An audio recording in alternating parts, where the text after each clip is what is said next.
Je suis heureuse de vous avoir ici. Suivez mon histoire jusqu'à la fin et commentez la ville d'où vous regardez. Le jour où j'ai appelé mon fils pour parler de son mariage, j'ai découvert qu'il s'était marié la veille. Sans moi, sans même un mot. Je suis devenue une étrangère au mariage de mon propre fils. Je m'appelle Hélène Martin, j'ai 69 ans et je vis à Annecy depuis toujours. Veuve depuis 10 ans, j'ai travaillé toute ma vie comme institutrice. J'ai économisé chaque centime, acheté 2 petits appartements pour assurer ma retraite. Mon fils Adrien, 33 ans, travaille dans la communication digitale. Il partage sa vie avec Camille, 27 ans, influenceuse, bien-être et mode de vie. Ensemble, ils ont un petit garçon, Louis, 4 ans, ma lumière. Depuis 4 ans, j'ai toujours soutenu leur jeune famille, la crèche, les vacances, les imprévus. Pas par devoir, mais par amour. Ce matin-là, j'ai pris mon café, les yeux perdus dans le jardin, avant d'appeler Adrien. Une voix m'a répondu, celle de Camille, froide, presque ennuyée. « Bonjour, c'est Hélène, je voulais savoir à quelle heure est prévue la cérémonie samedi. » Un silence. Puis une phrase qui a changé tout le reste. « Le mariage ? Ah, c'était hier, on a fait quelque chose de simple, juste avec les personnes importantes. » Les personnes importantes. Moi, sa mère, n'en faisais donc pas partie. Ce jour-là, j'ai senti quelque chose se briser. Mais je ne savais pas encore qu'en cherchant à comprendre, je découvrirais un secret bien plus douloureux. Mon propre fils vivait chez moi sans que je le sache. Avant de vous dévoiler ma vengeance surprenante, vous pouvez vous abonner à la chaîne et aimer la vidéo pour m'inspirer pour les prochaines vidéos. J'habite à Annecy depuis toujours, dans un petit appartement clair où chaque meuble raconte un souvenir. Sur le buffet, il y a encore la photo de mon mari, Marc, prise un été à Saint-Malo. Il sourit, un peu gêné, comme toujours. Il est parti il y a 10 ans, un matin banal, sans prévenir. Après sa mort, j'ai continué seule. Les premières années ont été difficiles, bien sûr, mais je me répétais que tant qu'on a un but, on ne s'écroule pas. Mon but, c'était Adrien, mon fils unique. Je l'ai élevé avec patience et exigence, sans jamais trop le serrer, mais sans jamais le lâcher non plus. Il est devenu ce que toute mère espère, un homme poli, travailleur, respectueux. Il travaillait dans la communication digitale, un métier que je ne comprenais pas vraiment, mais il semblait heureux. Quand il m'a présenté Camille, j'ai voulu l'aimer dès le premier instant. Une jeune femme vive, souriante, très moderne. Elle m'avait apporté un bouquet de pivoine et m'avait dit « Je sais qu'Adrien tient tout de vous ». C'était flatteur, même si je sentais dans son regard une petite distance que je ne savais pas encore nommer. Au début, tout allait bien. Ils venaient dîner le dimanche, on parlait des projets, de leurs vacances, du futur. Quand Louis est né, j'ai pleuré de joie. Ce petit garçon a mis de la lumière dans ma vie. J'étais fière, si fière de voir mon fils devenir père. Comme ils avaient du mal à joindre les 2 bouts, j'ai proposé un coup de main. 1 mois, puis 2, puis chaque mois. 700 €, parfois plus, pour les aider à démarrer. Adrien me disait « C'est temporaire, maman, le temps que Camille lance son activité. » Je n'ai jamais douté. Je me disais que c'était ça, être une mère, soutenir sans poser de questions. Et puis, peu à peu, j'ai senti quelque chose changer. Camille était toujours polie, mais son ton avait perdu sa chaleur. Elle répondait de moins en moins à mes messages. Adrien, lui, restait vague, comme s'il avait peur de me contrarier. Je mettais ça sur le compte du travail, de la fatigue. On se cherche, on s'éloigne, c'est la vie, je me disais. Ce mardi-là, le soleil d'automne entrait par la fenêtre de ma cuisine. Le café fumait encore, la radio parlait doucement en fond. J'ai regardé le numéro d'Adrien sur l'écran de mon téléphone. Je voulais simplement lui demander à quelle heure aurait lieu la cérémonie samedi. J'ai composé le numéro d'Adrien, le cœur léger. « Bonjour, c'est Hélène. Adrien est là ? Je voulais juste savoir à quelle heure est prévu le mariage samedi. » Un silence, long, gênant. C'est Camille qui a décroché, puis sa voix sèche. « Le mariage ? Ah, c'était hier. Hier. » Le mot a résonné comme un coup de tonnerre dans la pièce. « Hier ? Comment ça, hier ? » Oui, on a fait quelque chose de très simple, juste avec les personnes importantes. Les personnes importantes. J'ai senti le sol se dérober. J'ai cru ne pas bien entendre, alors j'ai répété. « Mais j'étais censée aider pour la robe, pour le gâteau. » Ce n'était pas nécessaire, Hélène, tout était sous contrôle. Elle a marqué une pause, puis, d'un ton presque administratif, « D'ailleurs, pourriez-vous avancer le virement de ce mois-ci? On a eu quelques frais imprévus avec la cérémonie. J'ai ouvert la bouche, aucun son n'est sorti. Elle a ajouté, polie mais distante, « Merci d'avance et passez une bonne journée ». Puis le silence. J'ai gardé le téléphone contre mon oreille plusieurs secondes, comme si la ligne n'avait pas encore été coupée. Mon café avait refroidi, l'air semblait plus lourd. Mon fils s'était marié sans moi, pas un mot, pas une invitation. Et sa femme me réclamait de l'argent dans la même phrase. J'ai regardé autour de moi. Sur le mur, la photo d'Adrien à 6 ans, déguisé en pirate. Dans le cadre, il souriait de toutes ses dents. À cet instant, j'ai compris que ce petit garçon n'existait plus. J'ai voulu l'appeler, mais mes doigts tremblaient. Le téléphone a sonné 3 fois. « Maman, j'allais t'appeler. »« Félicitations, mon grand. » Ma voix était trop calme, comme étrangère à moi-même. « Tu sais, on a décidé à la dernière minute. Juste nous deux, avec les témoins. » Et Louis? Oui, il était là, il a porté les alliances. Mon petit-fils, mon rayon de soleil, il était présent, lui. J'ai senti une brûlure monter derrière les yeux, mais j'ai souri dans le vide. C'est merveilleux, Adrien, profitez bien de ce moment. Quand j'ai raccroché, la maison était trop silencieuse. J'ai fixé le calendrier sur le mur, samedi entouré d'un cœur rouge, la date qu'il m'avait annoncée des mois plus tôt. Un mensonge de plus. Le lendemain, j'ai ouvert mon ordinateur. Par réflexe, j'ai tapé le nom de Camille. Son profil public brillait de joie. Une journée magique entourée de ceux qui comptent vraiment, Ress. Les photos défilaient. Adrien en costume, rayonnant, Camille dans sa robe, impeccable, et Louis dans un petit ensemble beige tenant un coussin d'alliance. 15 personnes, un restaurant chic, des fleurs, du champagne. Ce n'était pas une cérémonie simple, c'était un vrai mariage. Sans moi. J'ai fermé l'écran, les larmes me montaient aux yeux. Pas de cris, pas de colère, juste cette sensation vide, glaciale, qu'on m'avait effacée. L'après-midi, ma voisine Brigitte a frappé à ma porte avec sa tarte aux pommes habituelle. « Alors, vous avez vu comme ils étaient beaux ?» J'ai dû forcer un sourire. « Vous parlez de qui ? Du mariage d'Adrien ? C'était sur les réseaux, ma fille m'a montré, il paraît que c'était splendide. » J'ai senti ma gorge se nouer. « Oui, splendide !» ai-je murmuré. Brigitte a pris mon silence pour de la pudeur et a changé de sujet. Mais quand elle est partie, j'ai rouvert l'ordinateur. J'ai fixé la dernière photo. Camille tenant Louis dans ses bras. En légende, une nouvelle vie commence. Une nouvelle vie, oui, sans moi. Ce soir-là, j'ai annulé le virement automatique. Je n'ai rien dit à personne. J'ai simplement regardé les lumières de la ville s'allumer derrière ma fenêtre et j'ai pensé, s'ils m'ont effacé de leur bonheur, je ne financerai plus leur silence. Ce soir-là, j'ai dormi très peu. Les images du mariage défilaient dans ma tête comme un vieux film que je ne pouvais pas arrêter. Les rires, les fleurs, les toasts, et moi, absente. Le lendemain matin, j'ai pris une décision. Simple, froide, irrévocable. Je me suis assise à mon bureau, j'ai ouvert mon ordinateur et j'ai annulé le virement automatique vers le compte d'Adrien. Un clic.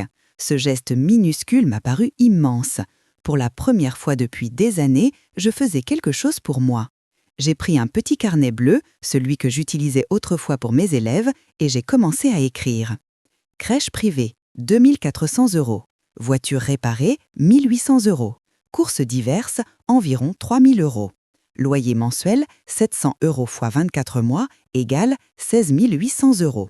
J'ai additionné 24 000, 30 000, 40 000. Le chiffre final m'a coupé le souffle. En 4 ans, j'avais versé plus de 43 000 €. Je n'avais jamais pensé à compter. L'amour ne se compte pas, dit-on.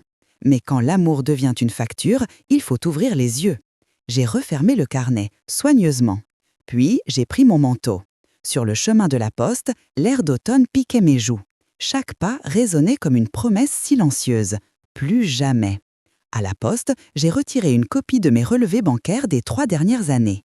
L'employé m'a regardé avec curiosité. « Vous changez de compte ? » ?»« Non, je change de vie. » L'après-midi, j'ai appelé mon notaire, Maître Lefebvre, un homme méthodique qui gérait mes biens depuis longtemps. « Bonjour, maître, c'est Hélène Martin. »« Ah, madame Martin, comment allez-vous ? » « Mieux, bientôt, j'espère. J'ai hésité un instant avant de poser la question. Dites-moi, l'appartement rue des Lilas, celui que vous aviez mis en gestion, il est toujours loué? Oui, bien sûr, à un couple charmant, je crois. Je peux vérifier. Quelques secondes de silence, le bruit des papiers qu'on feuillette. Oui, un bail signé il y a environ 2 ans, à vos locataires actuels, Adrien Morel et Camille Dupuis. Mon cœur s'est arrêté. Vous pouvez répéter? Adrien Morel, votre fils, je suppose. J'ai senti ma gorge se serrer. Oui, c'est bien lui. Eh bien, tout est en règle, il vous verse 900 € de loyer chaque mois par virement automatique. 900 €. Pendant 2 ans, je leur avais versé 700 € pour les aider à payer le loyer d'un appartement qui m'appartenait.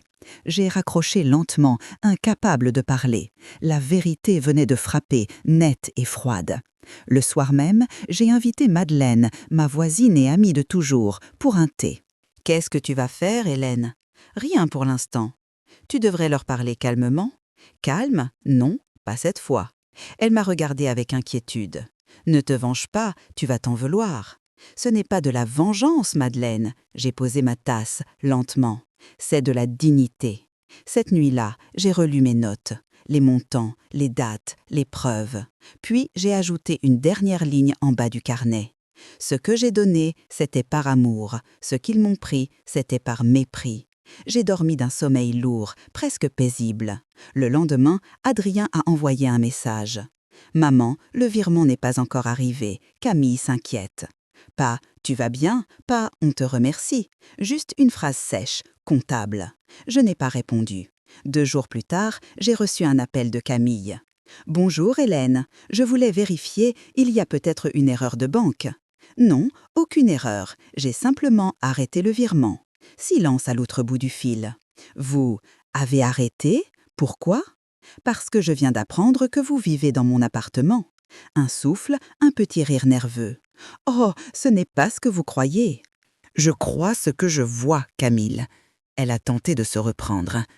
Adrien voulait en parler, mais on a préféré attendre. « Attendre quoi? Que j'oublie que j'existe ?» Sa voix a vacillé. « On comptait te rembourser un jour. » Non, Camille, on rembourse une dette, on répare une trahison. Elle n'a rien répondu. J'ai raccroché calmement, puis j'ai pris le carnet. J'ai écrit en bas de la page. Appel du 14 novembre. Camille confirme, ils vivent dans mon appartement. Pour la première fois, je me suis sentie armée. Non pas de colère, mais de preuve. Le soir, en rangeant mes papiers, j'ai trouvé une vieille photo. Adrien, petit, sur mes genoux. Il me tendait une fleur en papier. Derrière, j'avais écrit « Mon trésor, pour toujours ». Les larmes sont montées, mais je ne les ai pas laissées tomber. Je me suis regardée dans la vitre sombre. Mon reflet m'a paru plus droite, plus solide. Cette fois, je savais ce que j'allais faire. Plus de virements, plus d'excuses, plus de silence. J'allais les confronter, pas pour me venger, pour leur rappeler qui j'étais. Je leur ai donné la tendresse, ils m'ont rendu l'ingratitude. Maintenant, je leur offrirai la vérité. Et en écrivant ces mots, j'ai refermé le carnet, doucement, mais avec la certitude que rien ne serait plus jamais comme avant. Cette nuit-là, je n'ai presque pas dormi. Le silence de l'appartement me pesait comme un manteau trop lourd. J'ai ruminé chaque mot de Camille, chaque rire entendu dans les vidéos du mariage. À 4 heures du matin, j'étais encore assise dans mon fauteuil, la lumière du lampadaire dessinant des ombres sur le mur. C'est là que je me suis dit « assez ». Pas de colère, pas de vengeance, juste « assez ». Le lendemain, j'ai pris mon café comme d'habitude, lentement, en regardant la brume s'élever sur les toits d'Annecy. Puis, j'ai allumé mon ordinateur, ouvert la page de ma banque et, sans hésiter, j'ai annulé le virement automatique vers le compte de mon fils. Un clic. C'était la première fois depuis des années que je reprenais une décision sans en demander la permission ni donner d'explication. Ensuite, j'ai pris dans le tiroir un vieux cahier bleu, celui que j'utilisais autrefois pour noter les progrès de mes élèves. Je l'ai posé sur la table, j'ai tourné la première page et j'ai écrit « Ce que j'ai donné ». Puis, j'ai commencé à compter. Crèche privée, 2 400 €.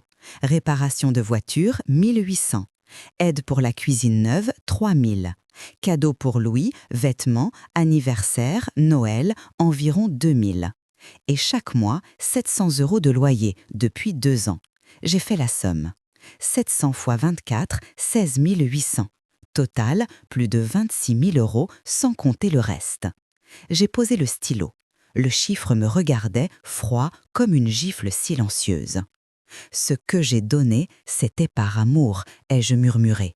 Mais ce qu'ils ont pris, c'était sans respect. J'ai refermé le cahier, doucement, et je l'ai rangé dans le tiroir du buffet. L'après-midi, j'ai mis mon manteau et je suis sortie. L'air d'automne avait ce goût de métal qu'on sent avant la pluie. J'ai marché jusqu'à la poste, puis jusqu'à l'agence du notaire. Mon notaire, maître Lefebvre, me connaissait depuis longtemps. Il a levé la tête en me voyant entrer. « Madame Martin, quel plaisir, tout va bien ?» Disons que je viens vérifier quelque chose. Il a sorti un dossier, cherché quelques minutes, puis m'a dit d'une voix tranquille « Alors, l'appartement de la rue des Lilas, oui, il est bien loué. Par qui ? Un couple nommé Morel-Dupuis, Adrien Morel et Camille Dupuis. Le sang s'est retiré de mes mains. Vous voulez dire mon fils ? C'est bien son nom, oui. Il a tourné quelques pages. Le bail a été signé il y a 2 ans, 900 € par mois. J'ai senti ma gorge se serrer. Et les virements ? Sur votre compte, évidemment. Enfin, c'est ce qui est prévu. Il a froncé les sourcils. Attendez, vous ne recevez rien ? Non. Il a soupiré, un peu confus. Dans ce cas, il faudra qu'on regarde ça de plus près. Il y a peut-être eu un oubli de l'agence. Non, maître, pas un oubli, une tromperie. Je suis sortie du bureau en silence, mes papiers serrés contre moi. L'air froid m'a fouetté le visage, mais j'avais l'impression d'étouffer. Mon fils vivait dans mon propre appartement, et moi, je lui envoyais chaque mois de l'argent pour payer le loyer. Arrivé chez moi, j'ai allumé la lampe du salon, celle à abat-jour vert que Marc avait réparée autrefois. La lumière était douce. J'avais besoin de douceur pour ne pas pleurer. J'ai ressorti le cahier bleu et j'ai ajouté une ligne. Appel au notaire. Adrien et Camille habitent mon appartement. Puis j'ai pris le téléphone et j'ai composé le numéro de Madeleine, ma voisine et amie de toujours. « Hélène, tu sonnes bizarre, qu'est-ce qu'il y a ?»« Madeleine, tu savais qu'il vivait chez moi ?»« Quoi ? Mais non, t'es sûre ?»« Oui, le notaire me l'a confirmé. » Elle a soupiré. « Écoute, Hélène, je sais que ça te fait mal, mais tu devrais peut-être laisser passer un peu de temps. »« Non, le temps, c'est ce que j'ai donné pendant des années. » Elle s'est tue. « Qu'est-ce que tu vas faire ?»« Rien de mal. » J'ai pris une inspiration lente. « Ce n'est pas la vengeance, Madeleine, c'est la dignité. » Le silence a suivi, long et plein d'inquiétude. « Tu es sûre de toi ?» Plus que jamais. Après avoir raccroché, je suis restée un moment immobile. Le tic-tac de l'horloge résonnait dans la pièce, régulier, apaisant. J'ai rouvert le cahier bleu, j'ai glissé à l'intérieur les copies de mes relevés bancaires et j'ai écrit sur la couverture « Ce n'est pas un journal. C'est la mémoire de ma bonté. » Puis je l'ai posé sur le buffet, bien en vue. Ce soir-là, je me suis sentie moins vieille, moins petite. Pour la première fois depuis longtemps, je n'étais plus une mère qui attend. J'étais une femme qui se relève. J'ai regardé par la fenêtre. La pluie tombait sur la ville, fine, régulière, presque douce. J'ai pensé à Marc, à ce qu'il aurait dit. « Tu vois, ma vieille, tu as toujours eu plus de courage que tu ne le crois. » Alors j'ai souri, et avant d'éteindre la lumière, j'ai murmuré tout bas « Cette fois, c'est moi qui écrirai la suite. » Les jours suivants ont eu la lenteur étrange des tempêtes qui se préparent. Adrien ne m'appelait plus.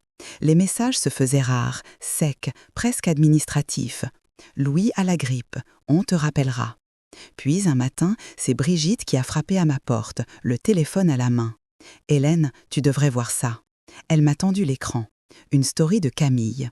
Une photo d'elle, tasse de café à la main, sous-titrée « Certaines belles-mères devraient apprendre à se taire avant de tout perdre. » Mon cœur s'est figé.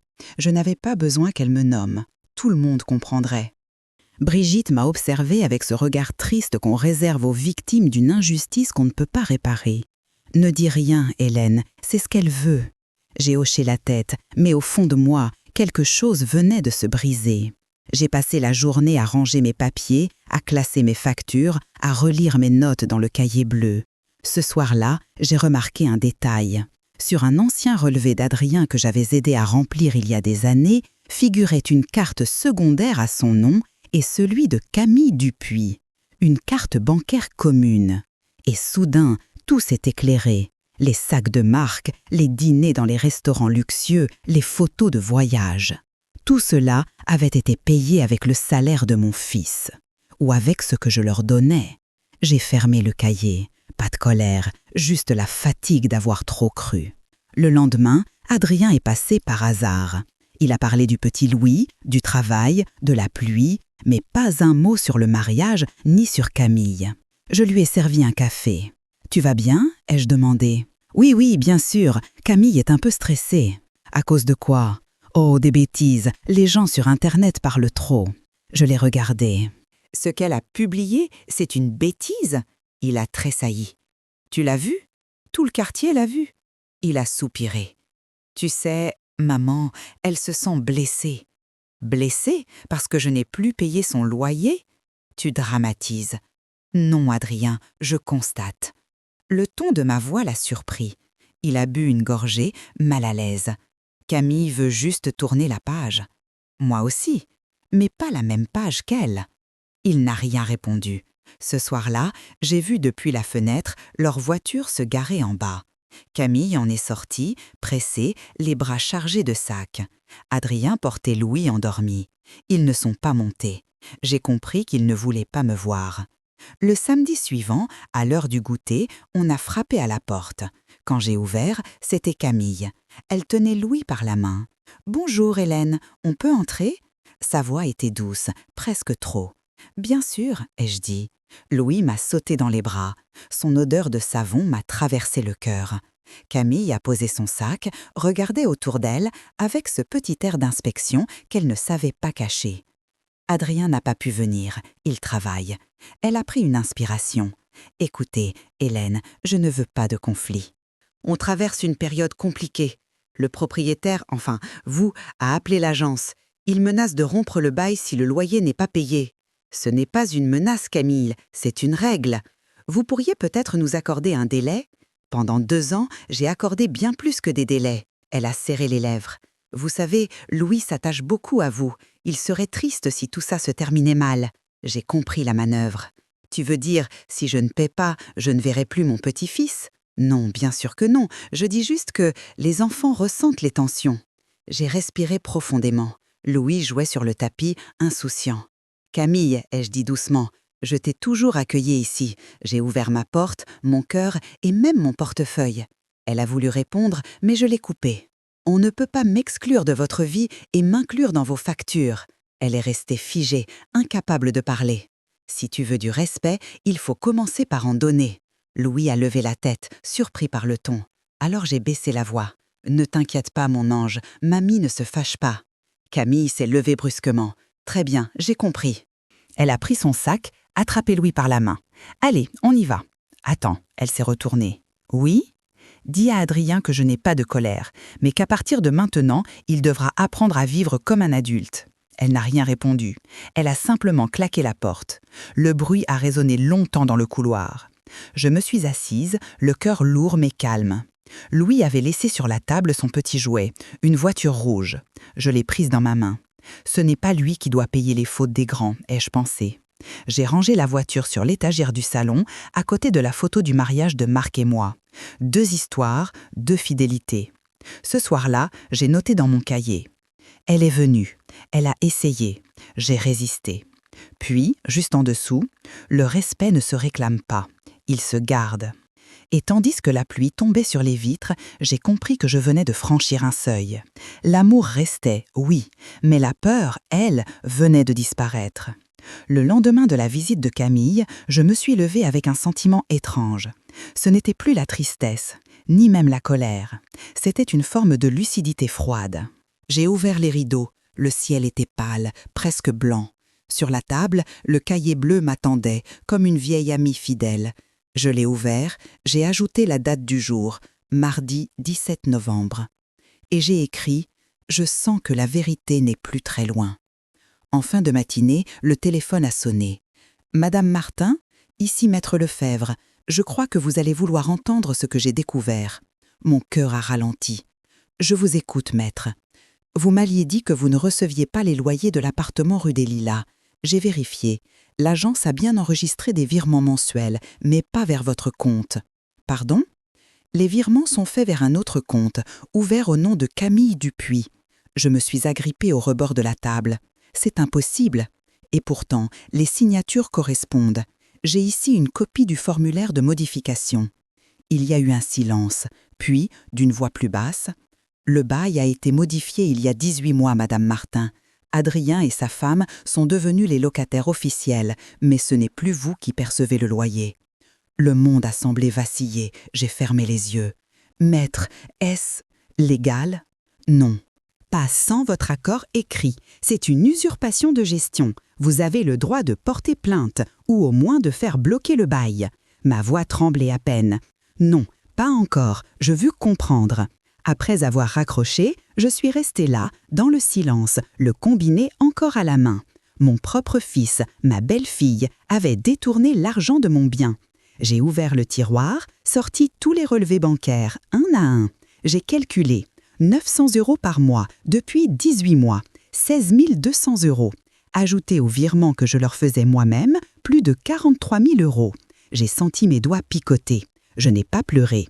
J'ai pris une grande respiration et j'ai rangé chaque papier dans une chemise. Sur la couverture, j'ai écrit d'une main ferme « Vérité ».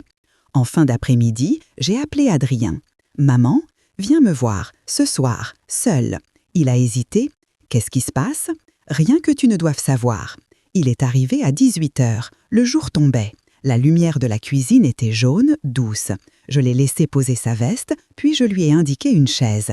Sur la table, le dossier beige et le cahier bleu l'attendaient, ouverts. « C'est quoi tout ça ? » ?»« Ta vie, Adrien. »« Et la mienne. » Il a pris la première feuille. « Ce sont les loyers ? » ?»« Oui, les loyers que vous avez encaissés. » Il a pâli. « Non, maman, tu te trompes, c'est une erreur de l'agence. »« Non, j'ai parlé au notaire et j'ai les preuves. » Il s'est pris la tête dans les mains. « C'est Camille, c'est elle qui a voulu gérer ça. Et toi, tu as laissé faire. »« Je ne voulais pas te blesser. »« Me blesser ? Adrien, tu m'as effacé. » Il a levé la tête. Ses yeux étaient humides. « Je ne savais pas qu'elle avait changé les comptes. » « Tu savais qu'elle encaissait le loyer. Tu l'as laissé faire. » Un silence long.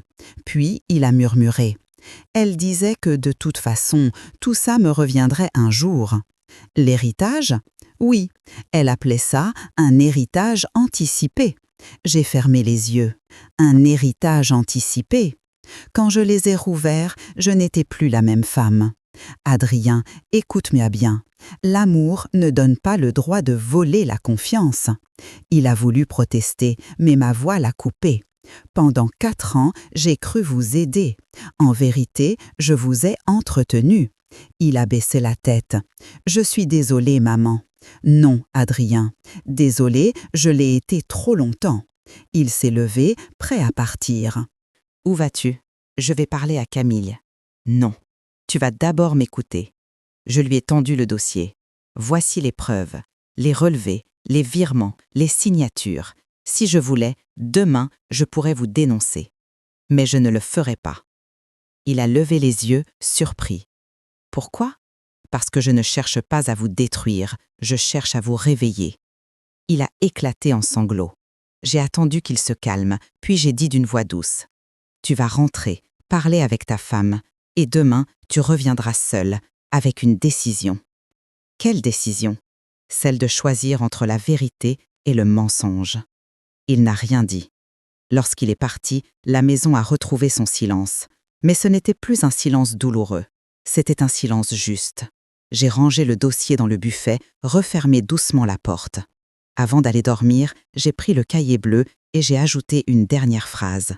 Ce n'était pas de la vengeance, c'était la justice. Puis, j'ai soufflé la bougie. Et, pour la première fois depuis longtemps, j'ai dormi d'un vrai sommeil. Adrien est revenu le lendemain, comme promis. Son visage semblait avoir vieilli de 10 ans. Derrière lui, Camille. J'ai senti l'air se figer autour d'eux. « Bonjour », ai-je simplement dit. « Maman, on peut parler ?»« Oui, entrez. » J'ai refermé la porte. Dans la cuisine, la lumière grise de novembre rendait tout plus froid. J'ai posé sur la table le dossier beige et le cahier bleu. Camille s'est assise, raide. Adrien gardait les yeux baissés. J'ai ouvert le dossier. « Vous reconnaissez ces papiers ?» Camille a haussé un sourcil. « Des documents de notaire, non ?»« Des preuves, oui. Je les ai laissés regarder. » Le bruit des feuilles qu'on tourne résonnait dans le silence. « Ce sont les relevés de loyer que vous avez encaissés. » Adrien a blêmi. Camille, elle, a gardé ce sourire poli qui cache la peur. « Je crois qu'il y a un malentendu », a-t-elle commencé. « Non, Camille, il n'y a plus de malentendu. Il y a des faits. » Elle a posé ses mains sur la table, cherchant à reprendre le contrôle. « On voulait simplifier la gestion, c'est tout. En détournant les loyers de mon appartement, elle a haussé la voix. Ce n'était pas du vol, Adrien m'avait dit que tout reviendrait à lui plus tard. Un héritage anticipé, n'est-ce pas ? Elle a pâli. Ce sont ses mots, pas les miens. Peu importe les mots, Camille, les actes, eux, parlent assez. Adrien est resté muet. Je l'ai regardé longuement. Adrien, depuis combien de temps savais-tu ? Il a murmuré. J'ai compris il y a quelques mois. Et tu n'as rien dit ? Je ne savais pas comment. En disant la vérité, peut-être. Il s'est pris la tête entre les mains. J'avais peur, maman, peur de te décevoir. Tu m'as déjà déçu, Adrien. Ce que je veux maintenant, c'est que tu grandisses.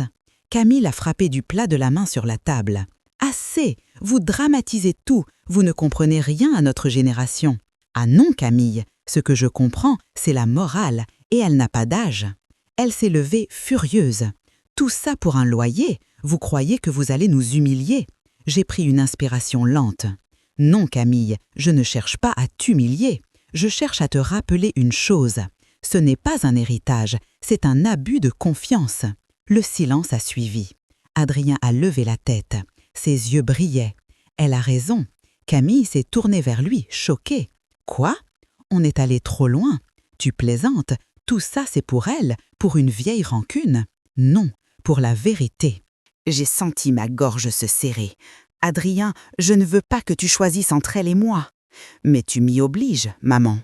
Non, c'est elle qui t'y oblige, en t'éloignant de ce que tu es.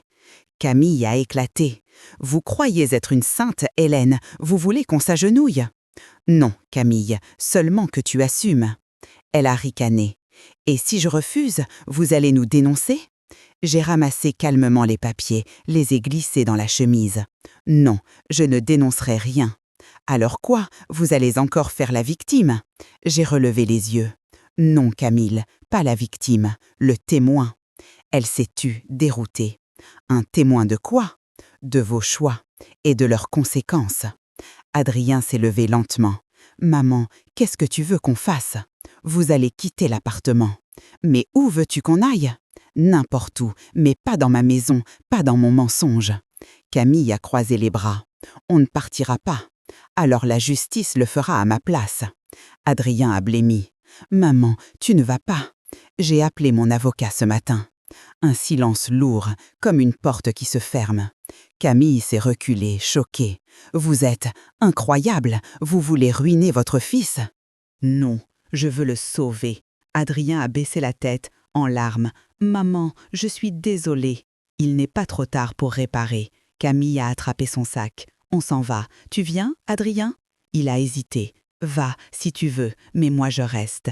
Elle l'a regardé, incrédule, puis a quitté la pièce sans un mot. Le bruit de la porte qui claque a résonné dans la maison, plus fort que tous les cris. Adrien est resté debout, tremblant. « Qu'est-ce que j'ai fait, maman? Tu as oublié d'où tu venais. » Je me suis approchée, j'ai posé ma main sur son épaule. « Maintenant, tu vas te souvenir. » Il a hoché la tête, les larmes aux yeux. Nous sommes restés là, longtemps, sans parler. Sur la table, la chemise beige restait ouverte, les papiers bien alignés. Le froid s'était installé dans la pièce, mais je ne le sentais plus. J'avais froid aux mains, mais chaud au cœur. La vérité, enfin, avait repris sa place. Les jours qui ont suivi cette confrontation ont été étrangement calmes. Adrien m'appelait chaque soir, quelques mots simples. « Bonne nuit, maman ». C'était peu, mais c'était un début. De Camille, plus de nouvelles, pas un message, pas un appel. Puis, un matin, Brigitte est venue frapper à ma porte, essoufflée. « Hélène, tu as vu ce qui circule sur Internet ?» Elle m'a montré son téléphone. Une photo de Camille, les yeux rougis, accompagnée d'un texte. Parfois, ceux qu'on aide le plus sont ceux qui nous détruisent le plus. Des centaines de commentaires. Certains la soutenaient, d'autres la critiquaient. J'ai reposé le téléphone. Laisse, Brigitte, le vent finira par tomber. J'avais appris qu'il ne fallait plus répondre à la colère par la colère. Le lendemain, Adrien est revenu. Il avait l'air fatigué, amaigri, mais son regard était clair. « Maman, j'ai quitté Camille. » Ces mots ont mis quelques secondes à traverser l'air. C'est fini. Elle est retournée chez ses parents à Marseille. J'ai fait mes valises, pris Louis. Louis, oui, je l'ai emmené. Elle a accepté qu'il reste avec moi quelque temps. Je suis restée silencieuse. Et toi, tu vas tenir ? J'ai trouvé un petit appartement pas loin d'ici. Et un avocat, pour régulariser tout. Il a sorti une enveloppe de sa poche. C'est un chèque, maman, pour rembourser une partie. J'ai reculé la main. Non, Adrien, ce n'est pas l'argent qui me manque. C'est la confiance. Je veux la regagner. Alors fais-le autrement. Il a hoché la tête. Comment ? En étant un père, un vrai. Il a eu un sourire fragile. C'est ce que je compte faire. Les semaines suivantes ont passé lentement, rythmées par les allers-retours de Louis. Les mercredis, il venait goûter à la maison. On faisait des gâteaux au yaourt, on regardait les canards sur le lac. Adrien venait le chercher à la tombée du jour. Chaque fois, il s'attardait un peu plus. Parfois, on dînait ensemble, comme avant. Un soir, il a dit « Tu sais, maman, j'ai lu ton cahier bleu. » « Comment ça ? Tu l'avais laissé ouvert sur la table. » J'ai souri. « Et qu'as-tu pensé ? Que tu as été une meilleure mère que moi un fils. » Le silence a suivi. J'ai pris sa main. « Ne dis pas ça. On apprend tous trop tard à aimer mieux. » Il a serré mes doigts. « J'aimerais effacer ce que j'ai fait. » On n'efface pas. On répare. Cette phrase a flotté longtemps entre nous. Puis la vie a repris, doucement. En février, j'ai reçu une lettre. L'enveloppe portait une écriture fine. Camille Dupuis. J'ai hésité avant de l'ouvrir. Madame Martin. J'ai compris, trop tard, la gravité de ce que j'ai fait. Ce n'était pas de la méchanceté, mais de l'orgueil. Vous m'avez tendu la main et moi, j'ai voulu montrer que je pouvais me passer de vous. Aujourd'hui, j'ai tout perdu, Adrien, votre confiance et même mes abonnés. Je ne demande pas pardon, je vous remercie juste de ne pas m'avoir humilié publiquement. Camille. J'ai lu la lettre 2 fois, pas de larmes, juste une étrange paix. J'ai rangé la lettre dans le cahier bleu entre les pages vérité et justice. Ce dimanche-là, Adrien et Louis sont venus déjeuner. J'ai préparé un pot-au-feu, comme autrefois. Louis courait dans le salon. « Mamie, regarde, j'ai appris à écrire mon prénom !» Il m'a tendu une feuille. Des lettres tremblées, maladroites, mais pleines d'amour. J'ai ri. « C'est parfait, mon ange !» Adrien s'est approché, le regard humide. « Tu vois, maman, c'est grâce à toi. Il apprend la patience ici. » Non, il apprend la vérité. Le soleil de mars entrait par la fenêtre, doré, chaud. Sur la table, le cahier bleu était resté ouvert. Louis a pointé du doigt une phrase. « Mamie, c'est toi qui as écrit ça ?»« Oui. Qu'est-ce que ça veut dire ?»« Que parfois, pour retrouver ce qu'on aime, il faut d'abord avoir le courage de les perdre. » Il a réfléchi un instant, puis a dit « Alors toi, t'es courageuse. » J'ai souri. « Non, mon cœur, j'ai juste eu mal, mais j'ai choisi de ne plus avoir peur. » Le soir, quand ils sont partis, j'ai refermé doucement la porte. Sur la table, la lumière du couchant faisait briller le carnet. J'ai ajouté une dernière ligne. La vérité n'a pas tout réparé, mais elle a rendu possible la paix. Puis j'ai soufflé sur la flamme de la bougie, comme pour tourner la page. Dans le silence, j'ai senti la maison respirer à nouveau. Et pour la première fois depuis longtemps, je n'étais plus seule. Ce matin, le ciel était clair, lavé par la pluie de la veille. Le printemps arrivait doucement, comme une excuse du temps. J'ai ouvert la fenêtre et j'ai respiré l'air frais. Sur le balcon, les premières fleurs recommençaient à pousser dans les pots que Louis avait remplis de terre.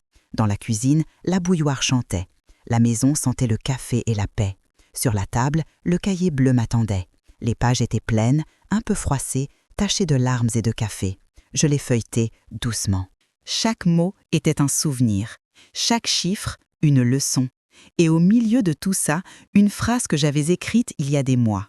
Ce n'était pas de la vengeance, c'était la dignité. J'ai souri. Adrien et Louis doivent venir déjeuner aujourd'hui. Il m'a dit qu'il préparait un dessert. Il paraît qu'il veut refaire la recette de son père. La vie a ce don d'ironie tendre. On revient toujours là où on a été heureux. J'ai pensé à Camille. Pas avec haine, non, avec ce petit pincement qu'on ressent quand on repense à quelqu'un qui n'a pas su aimer correctement. Peut-être qu'un jour, elle comprendra que la richesse ne vient pas des choses qu'on possède, mais de celles qu'on respecte. Le carillon de la porte a sonné. Des pas dans le couloir, une voix d'enfant. « Mamie !» Louis s'est jeté dans mes bras. « Regarde, j'ai apporté des fleurs pour toi. Des marguerites, cueillies de travers, mais plus précieuses que tout l'or du monde. » Adrien est entré à son tour, un panier à la main. « J'ai fait un gâteau, pas sûr qu'il soit réussi, mais c'est de famille. » On a ri. Autour de la table, la lumière de midi jouait sur la nappe. Le monde semblait enfin à sa juste place. Quand ils sont partis, plus tard, j'ai repris le cahier bleu une dernière fois. J'ai écrit « J'ai pardonné sans oublier. J'ai aimé sans me perdre. Et j'ai appris que le silence, parfois, est la plus belle des réponses. » Puis j'ai refermé le cahier, doucement. Dans la pièce, il restait la chaleur du repas, l'odeur du café et le rire lointain d'un enfant. J'ai regardé le ciel, les nuages qui passaient, et j'ai pensé « La vie continue, mais cette fois, elle m'appartient. » La vie a parfois des façons étranges de nous enseigner la vérité. Ce qu'on donne par amour, on ne le perd jamais vraiment. Ça revient autrement. Dans un regard, un pardon ou le rire d'un enfant. Hélène a compris que la dignité, ce n'est pas refuser d'aimer, c'est aimer sans se renier. Et vous, qu'auriez-vous fait à sa place? Auriez-vous gardé le silence ou parlé? Laissez votre réponse en commentaire, parce que parfois, une histoire partagée peut guérir le cœur de quelqu'un. Merci d'avoir écouté cette histoire vraie. Abonnez-vous si, vous aussi, croyez qu'il n'est jamais trop tard pour choisir la paix plutôt que la peur. À bientôt pour une nouvelle histoire vraie.